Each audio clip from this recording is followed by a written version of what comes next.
Welcome to the Deconstructionists podcast. This is bonus episode number 2.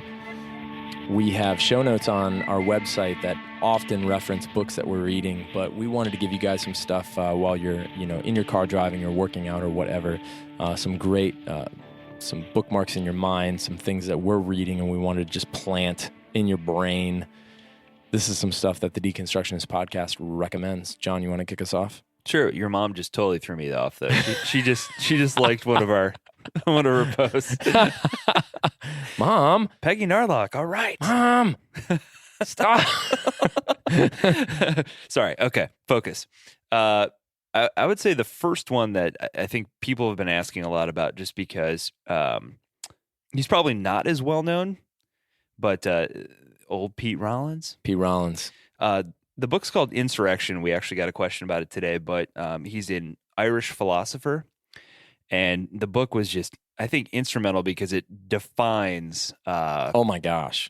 like the type of book where we loved it, Yeah. we hated it, Wrestled with this book. we disagreed with I it. mean, like, there were so many parts where I'm like, I know what you're saying is right, but no, I can't go that far. I just can't. Oh, it's dark. So The Insurrection by Peter Rollins, he is a Irish philosopher, theologian, and he has pioneered what he calls pyrotheology, meaning you got to burn it all down, and that's what the crucifixion does.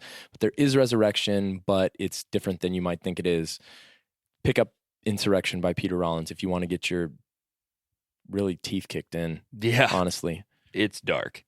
What else? I would say the one that really kicked me off, I think, into my own personal deconstruction was one that I read just because it was really in the public eye, and dude takes a lot of flack. But Rob Bell's Love Wins, and of course that was kind of my gateway drug, because I thought, all right, what's the big hubbub over this guy's book, and why is he catching so much flack? And I read it, and honestly, man, like he stuck to scripture, just a different interpretation in some areas.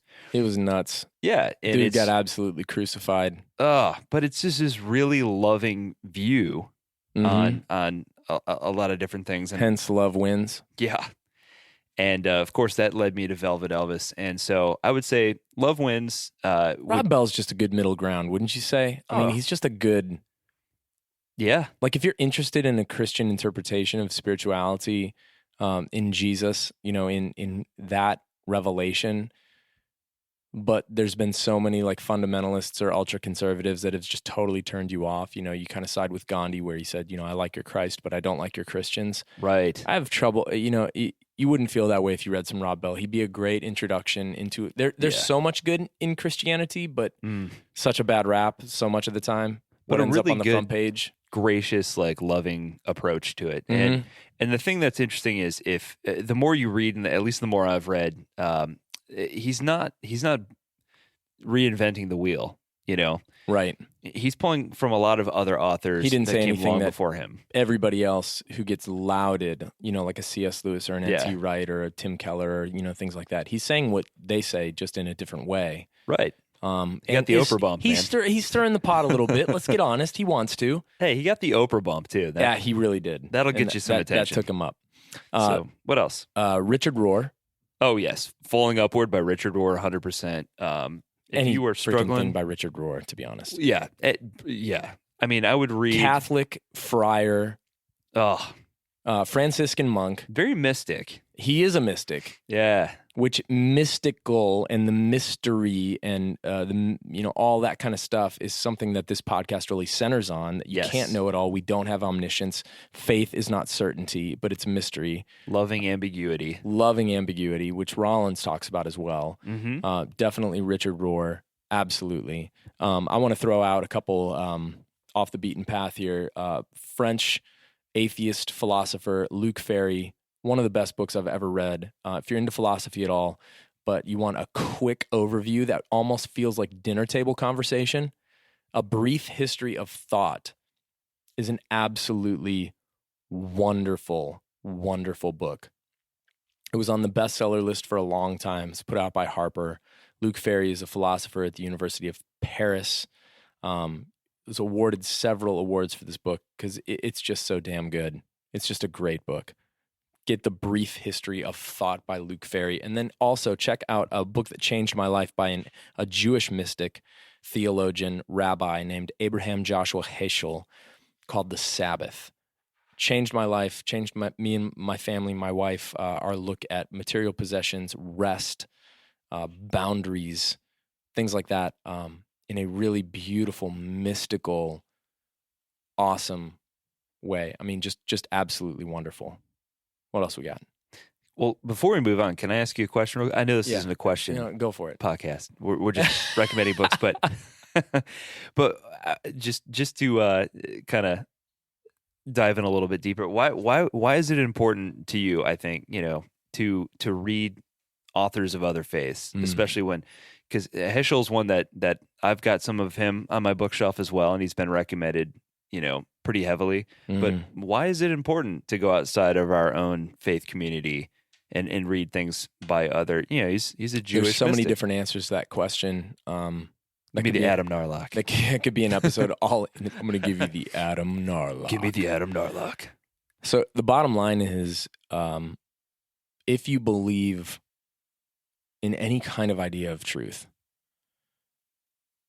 there is no way that you can corner that market in one stream. There's no way that you can corner that market in one perspective.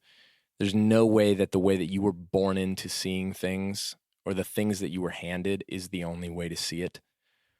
You have to learn from others. You have to. Otherwise, all you have is an ego defense project. That's all you've got. If all you're reading is one stream, all you're doing is validating your own sense of rightness, your self-built identity, your ego.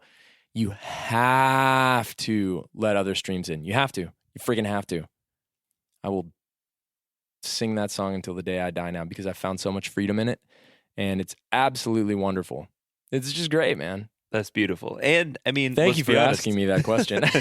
Well, let's be honest. He's a Old Testament scholar. Yeah. And we're going to be getting into Old Testament and the Bible as a whole. And so Heschel who better? Was the man, dude. Yeah. So who better to give us information about the Old Testament than a guy who literally he was absolutely for those wonderful. of you that aren't super well versed in the Bible, and that's fine. The Old Testament, the Hebrew Bible, it makes up a large portion of the Torah. So these guys have been studying it a lot longer than we have. So this is going to be a great resource for when we get into the Bible series. So we're super excited to share some of his writings and works with you.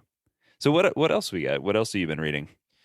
So last book, I'll say, Walter Brueggemann, who's a scholar that's alive right now. And since this whole podcast is about wrestling and struggling with holy realities, divine realities, existential problems, issues, questions, different perspectives, what we've got here is a short little, almost pamphlet of a book, which is a collection of essays by Walter Brueggemann and friends called Struggling with Scripture. Highly recommend that. Great introduction. If you've never seriously contemplated what it would be like to wrestle with the Bible, you got to pick up Struggling with Scripture by Walter Brueggemann. That's all I got, dog. I love it.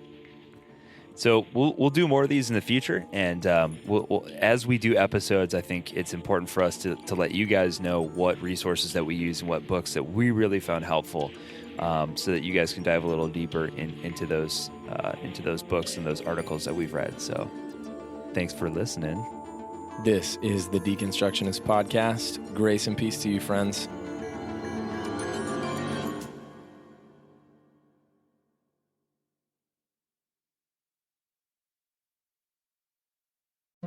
Morning people wake up for peace and quiet.